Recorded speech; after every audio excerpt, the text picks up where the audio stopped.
નમસ્કાર મિત્રો, બીઆર વડિયા ચેનલમાં તમારું બધાનું સ્વાગત છે કે જ્યાં તમને મળે છે સ્પર્ધાત્મક પરીક્ષાને લગતા અગત્યના વિડીયો, અગત્યની માહિતી અને તમામ સરકારી ભરતીના ન્યૂઝ. પરીક્ષા બોર્ડને શું થયું છે, વિદ્યાર્થીઓને શું થયું છે, બીજા લોકોને શું થયું છે જે પેપર આવી રીતના છે એ લીક કરે છે અને બીજા વિદ્યાર્થીઓ સાથે છે ભવિષ્ય સાથે ચેડા કરે છે. હવે અમારે પરીક્ષા આપવી કે નહીં, પરીક્ષા આપીશું તો એનું પરિણામ આવશે કે નહીં, જો પરીક્ષા આપશું તો પરિણામ આવ્યા પછી ભરતી થશે કે નહીં, આવા ઘણા બધા સવાલ તમારા મનમાં થતા હશે મિત્રો. જે ગઈકાલે જે ઘટના બની એના આધારે ગઈકાલે તમને ખ્યાલ ન હોય તો હજી પણ કહી દઉં છું, LRDની જે પરીક્ષા લેવાઈ હતી, જે તાજેતરમાં એક્ઝામ લેવાઈ હતી, એના વિરુદ્ધમાં હાઈકોર્ટમાં પિટિશન દાખલ થઈ છે. એટલે કે જે ભરતી થઈ એટલે કે પરીક્ષા લેવાઈ હતી એ પરીક્ષા આખી રદ કરીને ફરીવાર એક્ઝામ લેવાની છે એ પિટિશન દાખલ થઈ છે, જે રીતે ઘણી બધી એક્ઝામમાં થતું હોય છે. તો આજે અત્યારે તમે જુઓ છો છેલ્લા 2-3 મહિનાથી જે કંઈ પણ ઘટનાક્રમ બન્યો છે એના આધારે આ તમામ પ્રકારના સવાલ તમારા મનમાં થવા, જેને કહેવાય ને કે એ સ્વાભાવિક છે. તમારા મનમાં પ્રશ્ન થાય કે શું પરીક્ષા લેવાશે તો એનું પરિણામ આવશે તો ભરતી થશે તો ભરતી પાછી પૂરી કમ્પ્લીટ થશે કે નહીં, આવા ઘણા બધા સવાલ તમારા મનમાં થતા જ હોય છે મિત્રો. કેમ કે આજે કંઈ પણ ઘટના બને તેનાથી આપણને ખૂબ જ વધારે અસર થાય છે. તો આવા મિત્રો માટે મેં પહેલાં પણ એક વિડીયો બનાવેલો હતો મિત્રો, આજે પણ એક વિડીયો બનાવવાની ઈચ્છા થઈ ગઈ તો બનાવું છું. જે કોઈ પણ મિત્રો છે આ જ પ્રકારની જે હરકત કરે છે, આ પ્રકારની જે કાંઈ પણ એ પ્રવૃત્તિ રાખે છે, તો એ લોકો યાર પ્લીઝ તમે આ બધું વસ્તુ બંધ કરી દો. કેમ કે યાર ઘણા ખરા લોકોને તકલીફ થાય છે, ઘણા ખરા લોકોને પ્રોબ્લેમ થાય છે. પરીક્ષા વ્યવસ્થિત આપી હોય છે, સારા માર્ક્સ આવતા હોય એવું લાગે છે, તો એ લોકોને બી છે એ પછી પરીક્ષા રદ થાય છે તો જેને કહેવાય ને કે એની આશા ઉપર પાણી ફરી વળે છે. તમને ખ્યાલ જ છે છેલ્લા 2-3 મહિનામાં કેટલી ઘટનાઓ બની ગઈ. એટલે કે શરૂઆતમાં જે ટાટની એક્ઝામ લેવાય તો એ ટાટની એક્ઝામ તો દેવાઈ બી ગઈ હતી અને એના અમુક સમય પછી, અમુક દિવસો પછી એ પરીક્ષા છે પેપર લીક થયું એવી માહિતી મળી તો આખી પરીક્ષા રદ કરી દેવામાં આવી. એના પછી છે એ LRDની પરીક્ષા લેવાઈ. એટલે LRD લોકશિક્ષક પરીક્ષા જે હતી એ પરીક્ષાની તારીખ જાહેર થઈ અને પરીક્ષા ખંડમાં વિદ્યાર્થીઓ બેસી બી ગયા. અડધી કલાક સુધી રાહ જોઈ પેપરની. પેપર તો ન આવ્યા પણ સમાચાર આવ્યા કે પેપર રદ થયું છે. બધા વિદ્યાર્થીઓને ફરીવાર ઘરે જવું પડ્યું. એના પછી ફોરેસ્ટની વાત કરો તો ફોરેસ્ટની એક્ઝામ પણ આ રીતે જ કોઈ કારણથી કેન્સલ રહી હતી. એમાં તો એક અજીબ જ કારણ હતું કે અમને તો પરીક્ષા કેન્દ્રો મળ્યા હતા ને એટલા માટે પરીક્ષા રદ થઈ છે. તો ફોરેસ્ટની બી એક્ઝામ રદ થઈ. ફરીવાર LRDની એક્ઝામ લેવાય. LRDની એક્ઝામ લેવાય તો એમાં બી ઘણી ખરી ક્ષતિઓ બહાર આવી છે. કોઈ એમ કહે છે કે બારકોડ સ્ટીકર નહોતા લગાડ્યા, કોઈ કહે છે સીટ નંબર નહોતા લગાડ્યા, કોઈને સહી બાકી હતી, કોઈને નામ બાકી હતા. આવા ઘણા બધા છે કિસ્સા બહાર આવ્યા છે LRDની જે પરીક્ષા લાસ્ટ લેવાય એની. તો એ બી બન્યું છે.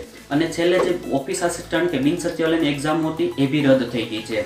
અને ટાટની એક્ઝામ તો ફરીવાર 27 તારીખે લેવાનું છે. હવે આશા રાખીએ કે એ જે પરીક્ષા લેવાની છે 27 તારીખે એમાં કાંઈ અલગ પડતું થાય નહીં, પેપર વ્યવસ્થિત લેવાઈ જાય અને કોઈ પેપર ફૂટે નહીં એવી ઘટના ન બને તો બહુ સારામાં સારું. કેમ કે ઘણા ખરા વિદ્યાર્થીઓને તકલીફ થતી હોય છે. અને ઉલટાની આપણે વાત કરીએ તો વધુમાં એક જે વિદ્યા સહાયકની ભરતી જે કારણથી અત્યારે તમને ખબર જ છે ટલ્લે ચડેલી છે જ તે, એની નથી કોઈ તારીખ જાહેર થતી સ્થળ પસંદગીને, એના કારણે છે હજારો વિદ્યાર્થીઓ જે વિદ્યા સહાયકની જિલ્લો પસંદ કરેલા વિદ્યાર્થીઓ છે એ રાહ જોઈને બેઠા છે ને બી એ નોકરી મેળવવાની આશા છે એ પણ પૂરી થતી નથી. આ કંઈ પણ જે કંઈ પણ બન્યું છે તો આ જે કંઈ પણ ઘટનાક્રમ છેલ્લા 2-3 મહિનામાં બન્યો છે એ તમે બધા એનાથી પરિચિત છો, તે તમે બધાને ખબર જ છે. તો આનાથી સૌથી વધારે અસર થતી હોય તો એ આપણને થાય છે મિત્રો. એટલે કે વિદ્યાર્થીઓ જે પરીક્ષા દેવા જાય છે એ લોકોને ખૂબ જ અસર થાય છે. આવી વારંવાર ઘટનાઓ બનવાથી વિદ્યાર્થીઓને છે પરીક્ષા ઉપરથી જ વિશ્વાસ ઉઠી જશે. તો એ લોકો જે લોકો આ પ્રકારની પ્રવૃત્તિ કરે છે, પેપર લીક કરે છે કે પછી પૈસા ખવડાવે છે કે પેપર પાસ થવા માટે, તો એ વસ્તુ બંધ કરો યાર. એ ઉપયોગી નથી. એ કોઈ પણ પ્રકારે તમને ઉપયોગી થશે જ નહીં, તમારા માટે જરૂરી પણ નથી. તમે એ વસ્તુ કરીને છે એ બીજા લોકો જે હજારો વિદ્યાર્થીઓ જે પરીક્ષા દેવા જાય છે એ લોકોના ભવિષ્ય સાથે તમે ચેડા કરો છો. એ લોકોના ભવિષ્યને તમે છે એ રગદોળી દો છો.